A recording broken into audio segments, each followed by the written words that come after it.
압도적 재미 매불쇼. 자, 그러면 경제 상황이 많이 안 좋습니다. 그런데 우리 사회 고위공직자들은 경제 안 좋다는 말이 해당이 안 돼. 돈 많이들 벌었더라고. 와, 많이 1년 벌었다, 사이에. 진짜 1년 사이에. 지금 출발합니다. 경제. 자, 경제를 아주 쉽게 전달을 하시는 분이죠. 박시동 평론가, 어서 오십시오. 네, 안녕하세요. 박시동입니다. 네, 반갑습니다. 고맙습니다. 자, 그리고 민생 천재, 집회 천재, 고발 천재, 나경원 천재, 안진걸 소장님, 어서 오십시오. 예, 정말 두 분의 곽수산 선생님까지 세 분의 삭발 영상을 보면서 저 울었습니다. 진짜로. 그리고 박시동 선생님이나 이광수 대표님, 임세은 소장님 등한테 같이 삭발로 동참해야 될까 했더니 아무도 호응을 안 해주십니다. 그걸 왜 동참해요? 그래. 아니, 너무 마음이 아파. 아유, 아이, 그런 얘기 저희라도 하지 마요. 그랬더니 아니 우리가 하면 해야 되면 안 된다. 세 분의 숭고한 뜻을 살려주는 게 좋겠다 해서 네, 그 안 하겠다는 거잖아요. 그래서 근데 저는 저라도 해야 될 것 같아요. 너무 아이, 애같하고. 하지 마요, 하지 마. 네. 근데 국민들이 지금 피가 날마다 피가 마르려고 그러는데 예. 뭐라도 해야 되잖아요. 저도 지금 정부 청와합청사 앞에서 1인신 하고 있어요. 아유, 마은혁 야. 재판관 임명하라. 예. 내란 수계는 즉각 헌법재판소에서 파면하라. 음. 이 사람 파면 못하니까 경제도 민생도 국격도 날마다 추락하고 있다. 공무원들이 끄떡끄떡이면서 가는 사람이 엄청 많아요. 그 중에 한 분은 국무총리실 직원인데 살짝 국무총리실에서 국무에 담당하는 직원들이에요. 아니, 그렇게 디테일하게 하면 아니, 안 그러니까 돼. 거기에 직원들이 아주 많으니까. 아, 많아요. 국무총리실에서 일단 국무총리의 회의, 국무 이런 걸 담당하는 직원도 수십 명 있을 거 아니에요. 네. 내용도 절차도 형식도 모두 문제가 많았다는 총리의 말 다 사실이라고 하고 왔어요.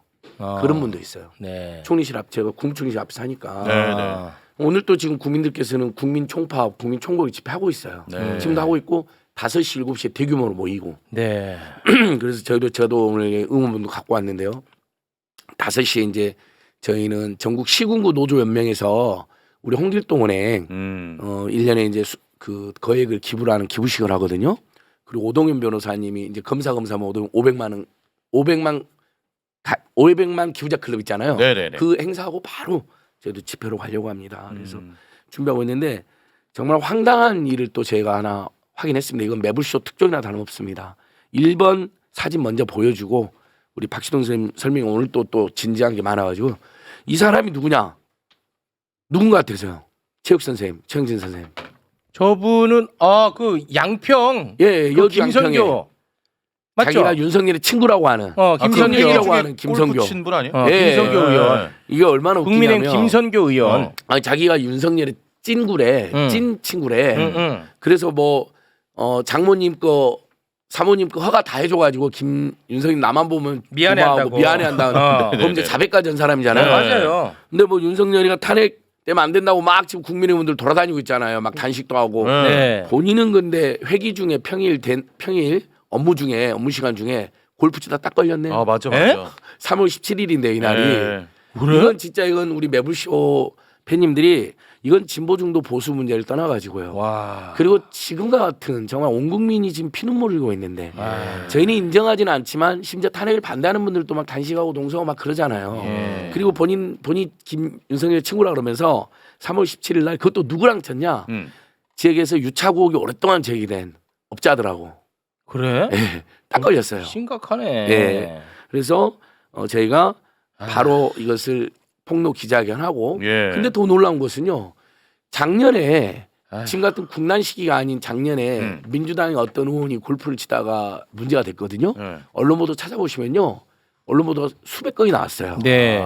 근데 이 윤석열의 친구라는 자가 그것도 회기 중에 그리고 그것도 지금 평일에 시기에. 업무 중에 아니, 그러니까 지금 시기라는 게 더 중요해. 지금 시기에 정말 온 국민이 지금 죽어 숨이 깔딱깔딱한 이 시기에 네. 아주 행복하게 아유. 만면에 웃음을 띠면서 골프 쳤는데 또 누가 냈냐 보니까 영상을 보니까 이게 인터넷으로 뉴탐사가 폭로를 했는데 영상을 보니까 업자가 냈어요.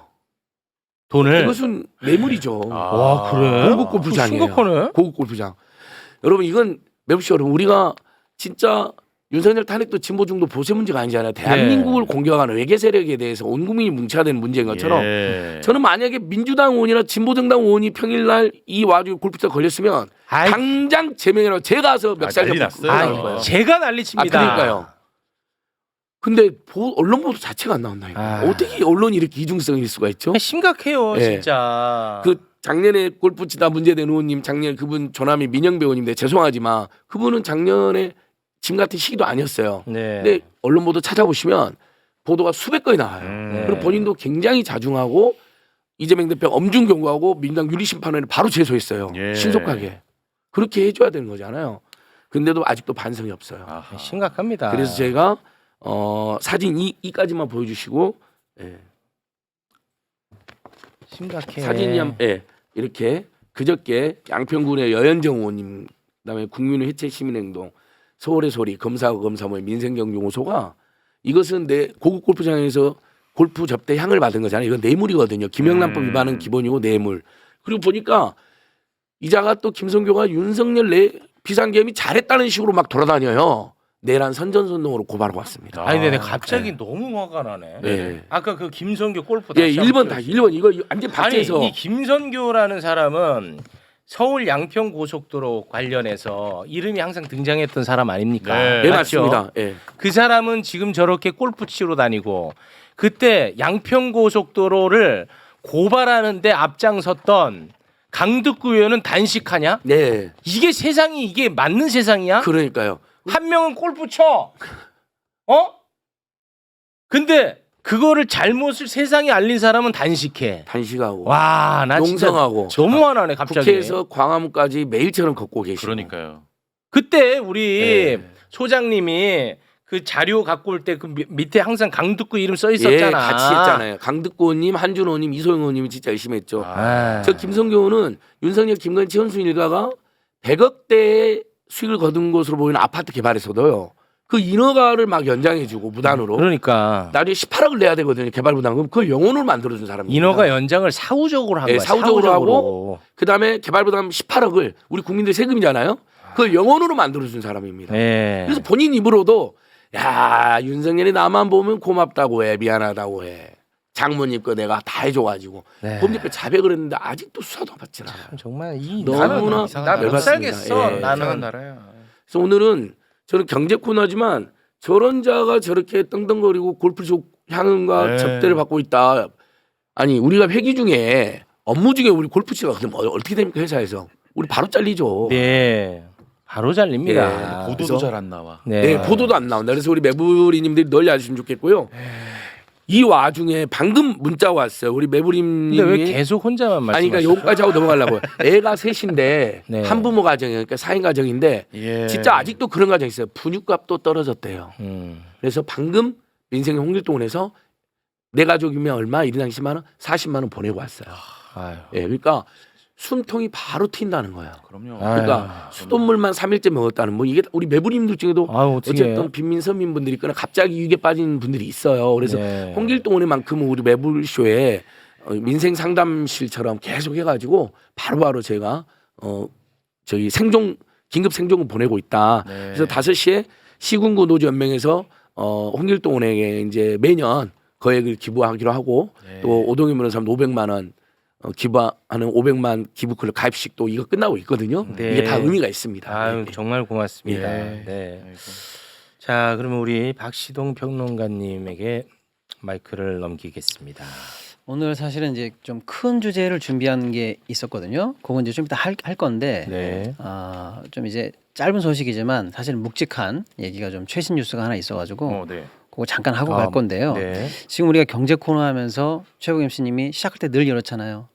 진짜 무슨 저 고정 명사처럼 경제가 어렵습니다. 네. 경제 이러잖아요. 맞습니다. 지금 진짜 어려운데 진짜 이 나라를 그래도 이끌고 가는 소위 말하는 고위공직자들은 예. 지들은 진짜 어려울까 안 어려울까 어떨까를 이제 볼 수 있는 자료가 공개가 됐는데 고위공직자들은 사실은 1년에 한 번씩 재산 공개를 의무적으로 하게 돼 있습니다. 네. 그 재산 공개된 것을 이제 분석한 기사가 이제 막 나와가지고요. 음. 아직 제가 그 원본을 확인하지 않았습니다만은 일단 믿을 만한 기사 몇 개 추려가지고 주요 내용만 아. 잠깐 소개해드리겠습니다. 네. 일단 다 공개하자니 사람이 너무 많으니까 세 명만 찍어왔어요. 세 명만 해. 우리 세 명. 경제를 책임지고 있는 경제수장 그렇지. 최상목. 최상목이. 예, 그다음에 서울 시민들의 삶을 책임지고 있는 오세훈이. 오세훈이. 그다음에 지금 가장 정의의 문제를 제대로 해결해야 됨에도 불구하고 비난을 많이 받고 있는 심우정이. 세 명 얘기만 잠깐 인물 해보겠습니다. 선정은 잘하셨네. 네. 우리 경제를 살리자, 우리 시장을 살리자, 우리 기업에 투자하자 이렇게 해도 지금 시원치 않을 판에 최상목이. 우리 경제 수장인 최상목은 총 재산은 44억 정도로 평가가 되고 있고요. 작년에 비해서 약 2.4억 정도가 늘었는데 가장 눈에 띄는 대목이 하나 있는데 뭐냐? 우리 경제의 상징 최상목이 미국 국채에 투자한 것으로 밝혀졌습니다. 그러니까 이 최상목이는 야 한국 망했다. 바로 그겁니다. 한국 망했다. 야 미국 채권 사서 나 돈 벌자 이거잖아. 그렇죠. 그거는 진짜 부적절한 거야. 그거는 보통 공직자로서도 사실은 좀 적절하다고 말하기 어려운데 우리 경제를 경제 수장이잖아. 이끌어가는 사람이고 경제의 상징이에요. 그 사람의 그렇죠. 행동에 따라서 말 한마디에 따라서 우리 경제에 쉽게 말하면 나침판이 좌우되고 수많은 투자금이 좌우되는데 세상에. 우리 경제를 이끌고 해외 유명한 예를 들어서 뭐 투자자들이나 국제 신용평가사나 다니면서 우리 정부 괜찮다. 우리 정부 내년에 잘 될 거다. 한국 경제 희망 있다. 그렇지. 이러고 다니는 사람이 정작 자기 재산 가지고는 미국 정부에 투자했다. 너무 힘들다. 이겁니다. 최상목이 내 얘기했지. 예. 그래서 미국 국채에 2억 원 정도를 투자했는데 이제 제가 사실은 조금 더 문제 삼는 건 뭐냐면 이 얘기는 안 하려고 그랬는데요. 제가 찾아보니까 미국 국채랑 미국 투자 펀드에 투자한 게 사실 이미 작년에 1년 전에 지적을 한번 받았더라고요. 국회에서. 근데 그때 이렇게 얘기했어요. 이게 부적절하다고 평가받을 줄은 몰랐습니다. 뭐 생각이 짧았습니다. 곧 매도하겠습니다라고 얘기했거든요. 네. 그런데 미국 뮤추얼 펀드는 팔았어요. 근데 미국 국채는 아직 갖고 있습니다. 그 말도 거짓말이에요. 말이 거짓말이죠. 1년 이게 국회에서 지적을 받고 그때는 경제수석이었거든요. 장관이 됐잖아요. 그럼 더 책임 있는 자료를 간 거거든요. 네. 그런데 안 팔았어요. 또는 팔아서 다시 샀을 수 있어요. 왜냐하면 기준일이 1년에 한 번이거든요. 어쨌거나 그 작년에 갖고 있던 미국 국채의 똑같은 볼륨을 지금도 갖고 있어요. 그래서 제가 추정을 해봤어요. 왜 계속 갖고 있을까? 사실은 미국이 역대급 고금리이기 때문에 금리가 내려갈 것으로는 우리가 전망을 했습니다. 근데 금리가 내려가면 채권은 솔직히 다시 비싸지기 때문에 돈을 벌 수가 있어요. 특히 이제 최상목 총리가 투자했다라고 하는 물건은 30년물입니다. 좀 어렵습니다만은 30년이면 장기 미국 경제가 더 많이 뒤로 갈수록 호황이 된다라는 물건이고 30년짜리는 좀 어렵습니다만 이제 듀레이션을 곱하게 되면 현장에서 지금 다시 현실에서 느끼는 수익률은 곱하기 한 10, 20 정도 하면 수익률이 커져요. 예를 들면 금리가 확 떨어지면. 근데 그렇게까지만 이해하시면 되는데 근데 누구나 다 예상하는 금리 이 하락을 겪질 않았어요. 제가 최상목 총리가 샀다고 추정되는 연도부터 지금까지 금리 이 변동을 보니까 틀릴 수 있지만 2022년 말, 2023년 말 정도로 하면은 3점대 초반이에요. 근데 이게 사실 올라갈 것처럼 생각이 됐는데 그러니까 미국 금리가 떨어질 것처럼 생각했는데 생각보다 안 떨어지고 올라갔어요. 그래서 뭐냐? 손실로 추정됩니다. 이게 제 얘기는 뭐냐면 곧 미국 금리 떨어지면 돈 버는데 아직 안 떨어지네. 미국이 트럼프가 돼가지고 왜 안 떨어질까라고 해서 이익 볼 때까지 버티고 있다. 저는 그렇게 추정한다는 얘기예요. 존버. 예. 최상목 우리나라 경제 수장이 이러고 그렇죠. 있다는 거 그게 핵심입니다. 그게 핵심입니다. 그리고요. 그다음에 서울 시민의 삶을 책임지고 있는 오세훈이 토지거래 허가제도 그렇죠. 이거 없앴다가 다시 또 지정했다가 엉망진창으로 만들었죠. 어. 서울 시민의 삶을 엉망진창으로 만들었던 오세훈이는 그 전에 원래 브라질 국채를 또 상당히 많이 투자하고 있었거든요. 근데 그거를 전부 다 매도하고 다른 거를 작년에 잔뜩 샀는데 산 종목들을 잘 보시죠. 엔비디아 1100주, 마이크로 스트래티지 1241주 등등등 해서 원래 주식을 155만 원 정도 갖고 있다가 이게 보유량이 얼마가 됐느냐? 10억 5천만 원이 됐습니다. 그리고 오 시장의 배우자는 TSMC, 엔비디아, 테슬라, 팔란티어 등등등을 해서 역시 미국 관련 주식 18억을 신고했습니다. 이 부부가 작년에 총액으로 60억을 신고했는데 지금 74억으로 14억이 늘었습니다. 14억 늘었어요.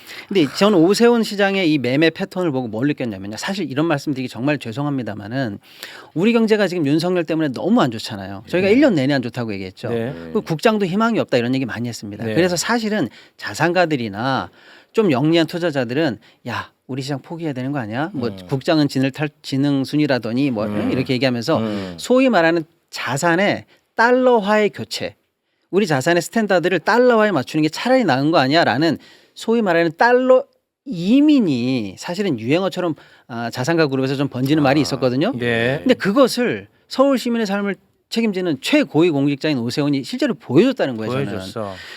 이 사람의 자산을 한마디로 제가 특징 지으면 달러 이민입니다. 야, 저는 그렇게 봅니다. 네. 이민 가셔야겠네. 예. 아예 서울을 포기하시고. 이미 서울 시민의 삶에는 별로 관심도 없어 보니까. 아니 이런 짓들 하니까 S&P가 오늘 발표했잖아요. 대한민국 경제 성장률 2.0%에서 이렇게 많이 깎는 건 나 처음 봤어요. 1.2%. 0.8%를 내려버렸어요. 와. 오늘 발표가 됐어요. 시무적까지만 하고 이어가 보도록 아니 그러니까 하겠습니다. 내가 요것만 예. 살짝 끼어들었어요. 아니 너무 열받아가지고. 처음으로 짜증 내시네. 아니 예. 안 그래도 걷다 올라 그랬어요. 다음 주제 준비하려고. 같이 삭발하시죠. 심우정 검찰총장 재산은 좀 많습니다. 네, 121억이에요. 나왔죠. 예. 121억인데 TSMC 2,300주, 마이크로소프트 1,400주. 아까 똑같습니다. 오세훈과 똑같은데 마이크로스트레지. 근데 마이크로스트레지가 뭐 하는 회사냐면요. 코인 거래소에 투자하는 아무튼 코인 관련주예요. 코인. 예. 그다음에 아마존, 엔비디아 등등등 기술주를 갖고 있어가지고요. 21억에서 46억 원으로 2배 이상 자산 가치가 올랐고 또 가족이 가지고 있는 해외 주식 역시 1년 전보다 무려 37억이 늘었습니다. 이 사람도 역시 정은이 뭐 국간이 얘기했습니다마는 달러로의 자산임입니다. 네. 진짜 고위공직자들은 우리 경제 살리자, 우리 기업 살리자 말만 이렇게 했죠. 예, 전부 다 해외 투자에 목숨 걸고 네. 우리 시장은 나몰라라 하고 있다. 씁쓸한 현실. 씁쓸합니다. 씁쓸해요. 옛날에 그러니까 그래도 저 군사독재정권 시절에도 최고위 공직자들이 말로는 국산펌 애용운동을 하거든요. 이 사람들은 대한민국 경제 살리고 국장 살리자 그러면서 뒤로는 싹 다 네. 해외에다 투자하면서 대한민국 경제 자기들이 망쳐놓고 그렇지. 역시 전망 없으니까 그리고 올해 뭐 보니까 막 S&P 뭐 무디스 뭐 전부 다 경제 하향 조정하니까 얼른 그렇지. 해외 투자하는 이런 예, 얍삽한 그게 이제 핵심입니다. 아니 주식 투자로 돈 버는 건 나쁜 거 아닙니다. 예, 그럼요. 주식 투자할 수 있습니다. 그런데 그 고위공직자라는 사람이 야 우리가 야 대한민국 경제 다 망쳤으니까 야 우리는 미국에 투자해야지. 그 마음이 얼마나 정말 나쁜 마음이냐는 거죠. 자 그럼 다음 주제로 가겠습니다. 예, 그 이렇게 고위공직자들 이번에 뭐 최고위 공직자들은 막 떼돈을 벌고 소득이 늘었던데요. 우리는 한번 사진 8번 한번 보고 또 박시동 선생님한테 가겠습니다. 예. 8번은 잠깐 보겠습니다. 오늘 많이 하시네요, 뭘. 아닙니다. 저 이제 거의 다 끝나갑니다. 네. 이게 소득 상위 40에서 60% 가구 흑자액인데요. 네. 소득 3부님 대한민국의 대표적인 중산층 또는 중상층입니다. 이분들이 잘 살아야지 예를 들면 전체적으로 경제가 또 통합되고 사회도 통합되는데 자 보세요. 이분들이 2024년 4분기 올 흑자가 65만 원으로 확 떨어져 버립니다. 2021년에 94만 원까지 올라갔던 게. 그러니까 이게 지금 우리 매불쇼의 청자들 중에도 이 계층의 통화문들이 제일 많을 거예요.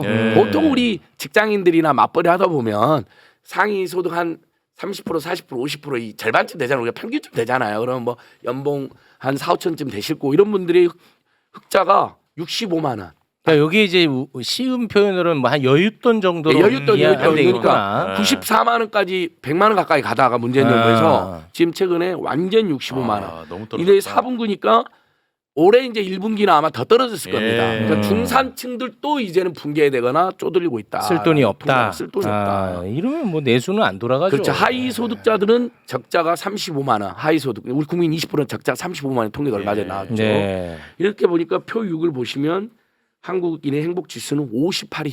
뭐라고요? 우리가 국력은 한 10위권이라고 그러는데 행복지수 58이야. 유엔이 발표한 공식 통계입니다. 어. 조사 결과입니다. 58위. 58위. 그러니까 뭐 민주주의, 언론 자유 뭐 전부 다 붕괴되고 다 있잖아요. 붕괴됐어요. 떨어졌어요. 이제 난리 났어요. 너무 불행한 나라 돼버린 겁니다. 이게 여기에다가 비상계엄 사태까지 엎쳐졌기 때문에 더 불행해지고 요즘은 내란성 불면증, 내란성 호흡. 맞습니다.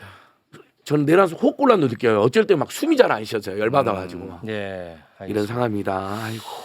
자, 그러면은 예, 또 국민연금 어떤- 얘기를 좀 짧게 그렇죠. 국민연금. 가야죠. 해드리겠습니다. 그럼. 워낙에 지금 뭐 시끄러워가지고요. 예. 예.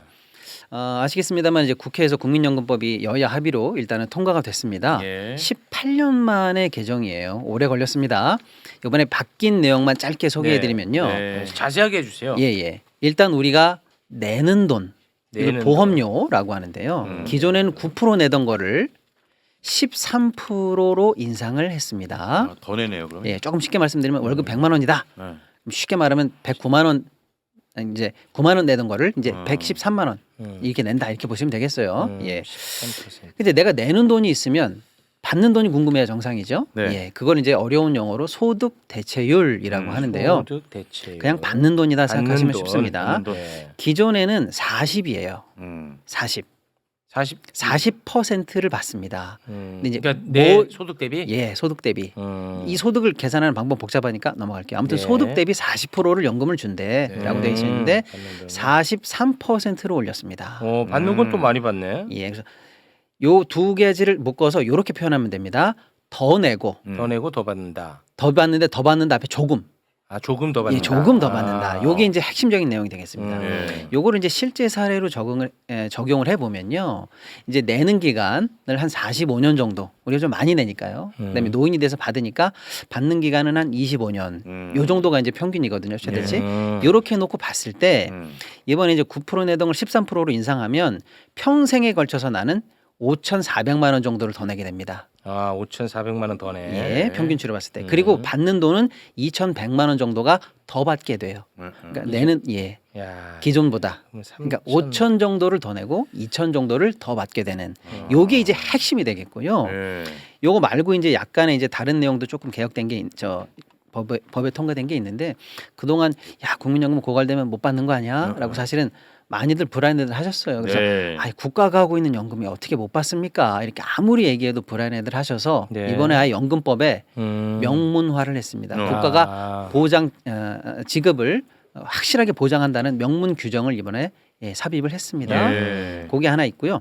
그 다음에 이제 군인들이라든지 또 출산하시는 분들 있잖아요. 요분들은 이제 크레딧이라고 해서 그 기간 동안에 연금을 낸 걸로 쳐주는 기간을 보너스로 주는 것. 그런 제도가 들어갔습니다. 예. 자, 그 다음에 이게 이제 어떻게 보면 개혁의 첫발이거든요. 이게 이제 첫소리 배부르지 않기 때문에 앞으로 다른 개혁 조치를 더 논의하자라고 해서 국회에서 이제 연금 특위를 만들자 이렇게까지 합의가 됐다. 요 정도가 이번에 들어간 내용입니다. 뭐 대단히 많은 것처럼 보이지만 그렇진 않죠. 네. 그렇습니다. 그래서 제가 첫발이라는 의미로 자꾸 이제 말씀드리려고 하는 겁니다. 네. 예. 자, 그러면 이번 개혁 조치로 어떤 효과가 있을까라고 생각해 보면요. 네. 기존에는 우리 연금이 2041년이면 적자에 들어갔습니다. 2041년이면 예, 거기를 정점을 40년의 정점을 딱 찍고 41년부터 롤러코스터 쑥 내려가듯이 적자 구간으로 확 내려갑니다. 그리고 2055년 내지 6년이면 고갈. 요렇게 사실은 추정이 됐었는데 요번 조치를 통해서 적자 구간 들어가는 거를 7년 연장했습니다. 2048년으로 2048년. 적자 구간이 연장이 됐고요.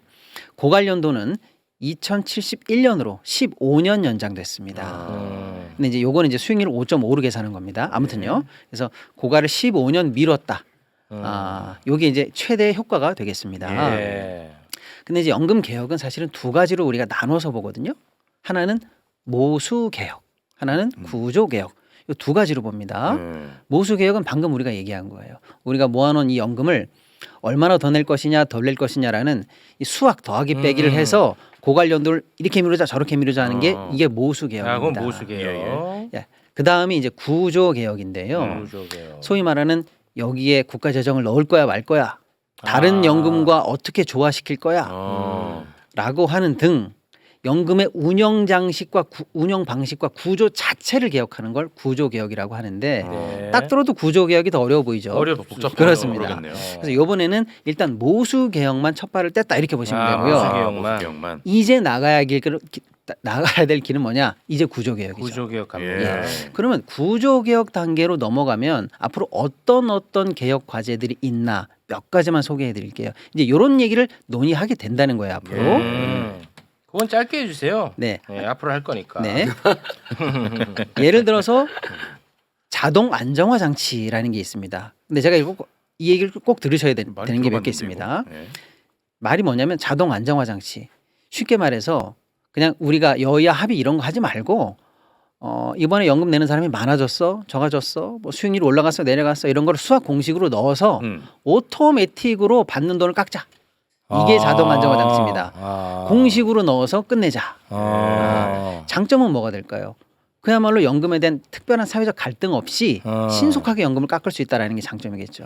단점은 뭐가 되냐면 결국에는 자동 안정화 장치라고 이름을 우리가 붙였지만 실제적으로는 자동 삭감 장치다. 자동 도둑질 장치. 그렇습니다. 그렇게 보는 게 단점이겠죠. 그래서 일단은 지금은 도입이 아직은 안 됐습니다만은 요거를 좀 논의해야 된다라는 과제가 좀 있고요. 그다음에 세대별로 보험료를 차등화하자라는 과제가 있습니다. 뭐냐면 지금도 젊은 세대가 조금 더 많이 내고 기성세대보다 조금 덜 받게 되는 구조로 어차피 가고 있잖아요. 이런 것에 대한 조금 이 차별을 완화하기 위해서 어차피 보험료 올릴 때 다 같이 올리지 말고 만약에 9에서 13을 가더라도 기성세대는 바로 13으로 간다고 할 때 예를 들어서 청년 세대들은 13으로 가는 기간을 뭐 8년이나 9년으로 늘려서 0.5씩 0.5씩 0.5씩 예를 들면 이런 식으로 해서 조금 더 사실은 완충지대를 두면서 올리자라는 그런 방안이 되겠습니다. 여기도 이제 찬반 논의가 좀 있을 수 있죠. 자, 그다음에 이제 국민연금에 국가 재정을 넣자라는 게 있습니다. 지금은 공무원연금이나 군인연금에는 국가가 세금을 투입해 줍니다. 그렇습니다. 그런데 어떻게 국민이 주인인 국민연금에는 세금을 넣지 않느냐라고 해서 이제 세금을 직접 재정을 넣어야 된다라는 얘기들이 이제 나올 수 있는 거죠. 그 다음에 이제 기초연금이라든지 뭐 사학연금 뭐 등등 또 공무원연금 등등등과 이참에 연금을 통합해서 하나로 가고 형평을 좀 조율하자 이런 얘기들도 좀 있습니다. 한편으로 이제 지금은 뭐 60세에 되면은 뭐 연금을 타네 65세면 되나 이런 얘기가 있는데 이참에 타는 연도를 늦추자. 뭐 이런 어떤 연도에 관한 얘기도 좀 있고 그렇습니다. 자, 근데 이 얘기를 제가 한 이유가 있어요. 이 정도가 이번에 우리가 했던 개혁 조치고 앞으로 이제 밟아가야 될 논의 사항인데 그럼 차분히 하면 될 텐데 지금 가장 뜨겁게 나오는 얘기가 뭐냐면 18년 만에 어렵게 국민연금을 국회에서 통과시켰는데 통과됐다는 방망이를 치자마자 정치인들 일부가 나서서 이거는 계약이다.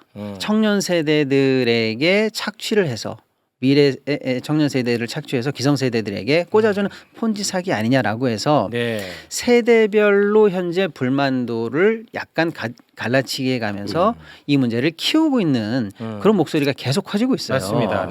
예를 들어서 뭐 안철수 이건 연금 개혁이 아니다라고 하면서 또 유승민 무책임한 포퓰리즘이다 뭐 이런 얘기도 하고 뭐 한동훈 마찬가지고요. 이거는 86세대가 청년 세대에게 꿀 빠는 거다. 거부권을 행사해라. 뭐 이런 얘기도 하고 있고 오세훈 마찬가지고요. 이준석 역시 마찬가지입니다. 이준석은 반대하는 사람들 다 모여 아예 이참에 우리가 연대를 구성해서 이거를 부결시키자. 뭐 이런 얘기를 하고 있는 등등등 논의가 심각합니다.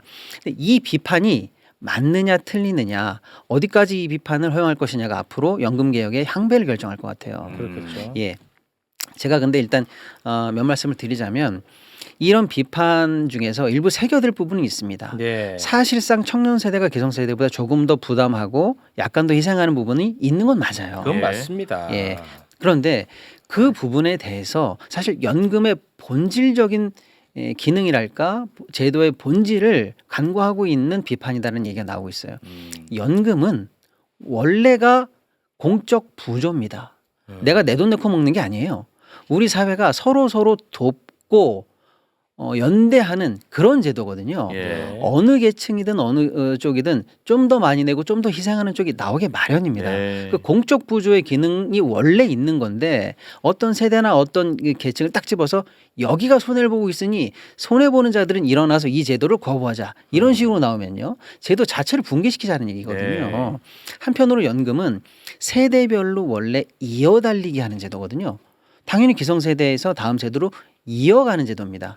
그런데 어느 세대를 기준으로 해서 끊더라도 그 세대는 그 전 기성세대를 부양하거나 돕도록 되어 있는 거예요. 근데 지금 청년 세대를 딱 찍어서 너희들의 희생으로 인해서 기성세대가 꿀을 빨고 있다라고 딱 지적을 하고 나면은요.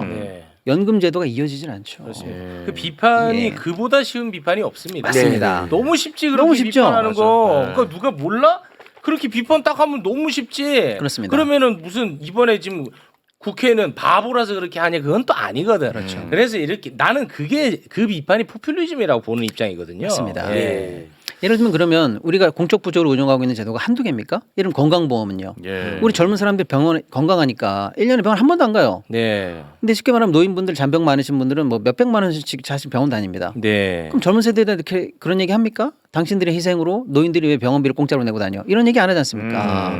이런 식으로 얼마든지 갈라치기해서 비판할 수 그렇죠. 있는데 그렇죠. 그것은 이 제도 자체를 형용화시키는 말도 안 되는 그러니까 그야말로 포퓰리즘입니다. 이런 식이면 건강보험도 무너지는 거예요. 방금 그렇죠. 그런 논리로 젊은이들은 아프지도 않은데 우리가 보험료 엄청 내고 네. 왜 아픈 사람과 노인들 우리가 도와주냐. 그러면 사회의 통합과 균형과 연대가 완전히 깨져버립니다. 그러면 네. 다시 만인의 투쟁, 만인의 각자 도생하는 사회가 되는 거죠. 근데 나도 언제든지 아플 수 있고 내 친구 내가 사랑하는 사람도 언제든 아픈데 건강보험 혜택 보잖아요. 그러니까 우리가 그걸 유지하는 게 좋잖아요. 네. 이 댓글도 이런 댓글이 제일 쉽거든. 그러면 니들이 내.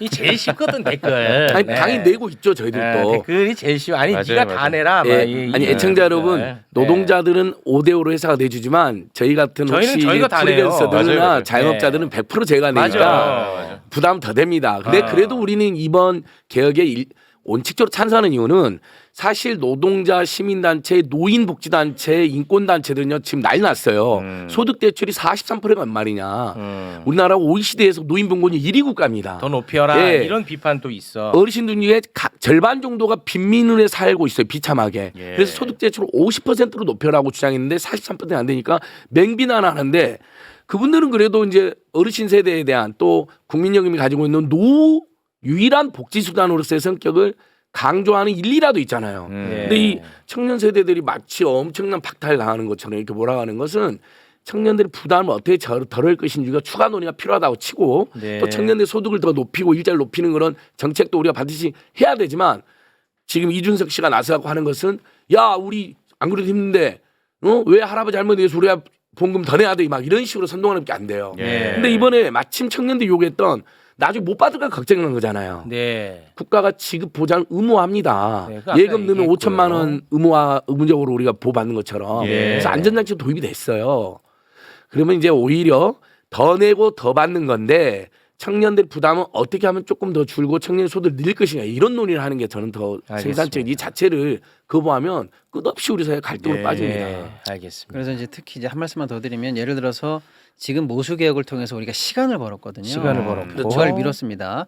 이것은 아주 중요한 첫발이라고 보고 의미를 충분히 부여해야 되는데 이게 마치 대단히 계약된 것처럼 하면은요 연금은 이 상태에서 아무것도 한 발짝도 못 나가요. 네. 이런 말씀드리고 그러면 앞으로 해야 되는 사회 이제 구조 개혁 중에서 제가 볼 때 가장 시급한 것은 뭐냐면 일단은 지금 이 비판하는 사람들은 지금 우리나라의 연금 기금이 1,200조 정도 있다라는 것을 너무 우습게 생각하는 것 같아요. 이것은 제가 볼 때는 아주 귀중한 보물 같은 겁니다. 네.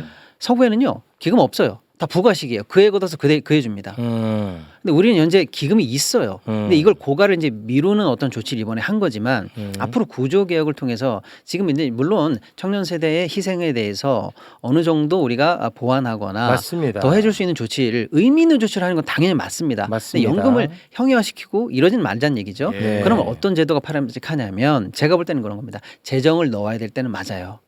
예를 들어서 지금 이제 국회의원들 몇 분이 의미 있게 얘기하는 안 중에 그런 게 있어요. 연금을 지금도 타는 분들도 연금 소득세를 내거든요. 세금을 내고 타요. 그걸 다시 모으면 한 1조 정도 되더라. 그 세금은 다시 연금에 넣어서 연금 재정을 불리는 거 어떠냐. 좋죠. 기금이 늘어나고 기금 자체가 계속 수익을 적게 내서 불려가고 있으면 결국 미래 세대가 내야 되는 납부금이 줄 수 있거든요. 네. 고갈 연도도 점점 더 늘어나고요. 예. 그런 제도도 좋고 지금 사실 GDP의 1, 2% 정도만 예를 들어서 적게는 1% 정도만 연금에 지금 넣으면 연금 기금의 원본이 늘어나죠. 움직일 수 있는 재산 자체 총액이 늘어나잖아요. 예, 네. 근데 지금 예를 들어서 GDP의 1%를 지금 넣지 않고 모수개혁 여기서 한 걸로 멈추고 계속 가다가 연금 원본이 이제 계속 줄어서 나중에 예를 들어서 뭐 1,000조가 무너지고 800조, 700조 됐을 때 그때 돈을 넣어봐야 그때 수익률 예를 들어서 10% 해봐야 예를 들면 700조였을 때 10% 해봐 70조인데 네. 지금 1,200조였을 때 10% 하면 120조 아니겠습니까? 네. 이런 정도의 승수 효과를 벌릴 수 있으면 어쩌면 고가를 100년 이상 늦출 수 있거든요. 네. 그래서 지금 국가재정 투입을 논의할 때다라는 의견은 저는 좀 맞습니다. 의미 있다 이렇게 네. 보거든요. 네. 그러니까 그렇게 의미 있는 제도를 통해서 사실은 구조개혁에 나아가는 건강한 논의가 돼야 되는데 네. 포퓰리즘적으로 무조건적인 연금 착취가 지금 일어나고 있다라는 식으로 해서 세대 갈라치기 예, 제일 세대 쉬워. 갈라치기 하는 것은 제일 쉽고 제일 잘 먹혀요. 그리고 맞아요. 최악입니다. 네, 제가 제일 볼 때는. 나빠요. 우리 맞습니다. 사회에는. 예. 예. 지금 2030, 40들도 곧 있으면 어르신 되고 지금 부모님 그런 말 할머니, 하나도 할아버지 안 안 통해요. 모시니까 하니까 안 우리 통해요, 그래도 그런 그 말. 일을 해야 돼요. 안 돼. 그 일을 해야 된다고. 지금 어머니, 아버님, 할머니, 할아버지 연금은 그러면 누가 어떻게 운영됩니까? 예. 만약에 연금 없어지면 젊은이들이 안 내겠다 그러면 자기들이 엄마, 아빠, 할머니, 할아버지 다 모셔야 돼요. 연금도 없이. 네. 어차피 그러니까 그런 생각까지 하면서 논의를 해줘야 되는 거죠. 맞습니다. 예. 알겠습니다. 그래서 저는 청년들이 첫 번째는 연금은 국가나 지자체가 내주자고 했다. 옛날에 이재명 그 경기도지사 때 제안이 있었거든요. 그러니까 국민연금을 첫 번째로 편입할 때 낼 때 국가나 지자체가 대신 내주자 딱 이래 한해서 예. 이건 의미가 있는 것 같아요. 네. 사회가 살기 없게 도와주는 거죠. 처음으로 편입되는 것을 네. 그리고 이게 앞으로 사회통합의 상징이다. 네. 노후복지의 상징이다 이렇게. 네, 선생님 다음 출연자들이 집에 가셔야 된다는 아유 뭐 별로 길게도 안 했는데 왜 그러세요? 말씀을 오늘 유독 좀 많이 하셔가지고 아니에요. 다음 출연자분들이 총 시간 놓치면 제가 더 적어요. 지금 가야 된대요 벌써. 영화 네, 그건 또 초원이 뭔데 개봉이- 자꾸 들어요. 아니 영화 초원 개봉했는데 지난주에 매불쇼에서 소개했잖아요. 봤어요. 근데 대기업 영화가 너무 안 틀어져서 우리 국민의힘으로 어, 돌파하자. 저희가 소개했잖아요. 아 그래도 준스톤 의원 그보다는 훨씬 넘었더라고요. 아 관객수가. 그 얘기는 왜 해? 저는- 그 얘기 하지 마. 그런 영화랑 비교하시면 안 됩니다, 형진 쌤. 네. 연기 좋다는 얘기가 많이 나옵니다. 네, 뭐 이런 것도 나왔잖아요. 이런 네. 것도 좀 네, 축 안진걸 배우 되다. 앞으로 안진걸 배우로 불러주세요. 네, 알겠습니다. 죄송합니다. 자, 그러면 오늘 여기서 마무리 짓고요. 네. 뭐 여기저기 많이 다니시는 분이니까 혹시 뭐 헌재 선거와 관련해서 듣는 얘기가 좀 있나요? 없죠? 아 정말 네, 너무합니다. 소문 현재 뿌리죠. 직원들도 이번 주 안에는 선거해야 된다는 호소를 할 정도라고 합니다. 아, 헌재 직원들이 그런 호소를 한대요? 직원들도 너무 힘들고요. 내부적 호소가 그래요? 있대요? 네, 그러니까 근데 공식 와. 호소는 아니어도 그럼 고맙네. 네, 왜냐면 본인들도 너무 힘들고 그리고 이게 이렇게 시간 끌 일이냐? 끌 일이 아니야. 다 그거는 헌법 전문가들이잖아요. 그다음에 현재 헌법재판 주변 있잖아요. 종로구 주민들은 지금 죽을 맛이에요. 아, 모든 경제 안전 이게 다 파괴됐어요. 구구 세력에 의해서요. 네, 아니 경찰들도 지금 네. 연장근무 때문에 학생들 난리야. 학부모들 예, 학교. 종로 일대에 네. 보행도 불편 안 되고요. 아니, 난리나. 그걸 생각해서도 네. 내일이나 월요일 안에 해주세요. 해야지. 재판관님들 진짜 이렇게 빌어봅니다. 네, 아니 진짜 이 뭡니까? 너무합니다. 너무. 네, 알겠습니다. 오늘 그래서 그 파면 촉구 집회한다고 했잖아요. 예, 지금 거기에 갑니다. 예. 그 제 팬이 무대에 오른다던데. 아 형의 팬? 이승환 내 가수님. 팬. 이승환이라고. 예, 이승환 가수님. 예. 내 팬이야. 광팬이시죠, 광팬. 예. 나를 나의 사생 팬 예. 예. 이승환이라고 있어요. 천일 동안 예. 예. 오른대요 오늘. 오늘 무대. 안국역 아, 그래요? 무대 안국역 옆에 무대에서 7시부터 이승환. 예, 대규모 공연하시는데 나한테 또 선한 영향력 받아가지고 오, 그러니까 이승환. 공연 도중에 삭발도 하시면 좋을 것 같아요.